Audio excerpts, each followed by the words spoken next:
কিন্তু ঘরে ঢুকতেই যা দেখে তাতে প্রতিভা অবাক হয়ে যায়।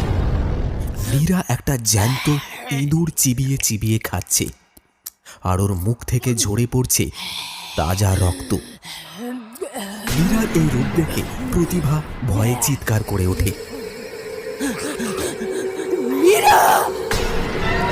প্রতিভার চিৎকারে মীরা আরো রেগে যায়, আর মীরার বেঁচে থাকা ডাইনি সত্তা আরো চাড়া দিয়ে ওঠে।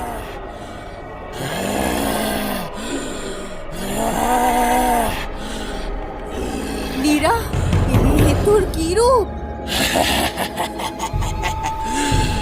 তুইও জেনে গেলি তাহলে?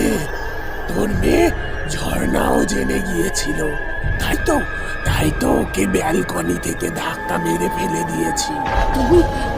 তুই আমার মেয়ে ঝর্ণাকে মেরে ফেলেছিস? কেন কেন?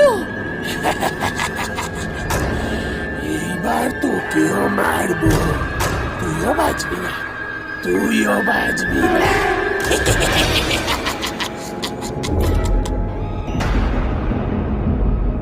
ডাইনি তার দু হাত এগিয়ে দেয় প্রতিভার দিকে। প্রতিভা তাড়াতাড়ি ঘর থেকে বেরিয়ে ঘরের দরজা বাইরে থেকে বন্ধ করে দেয়। খুলে দে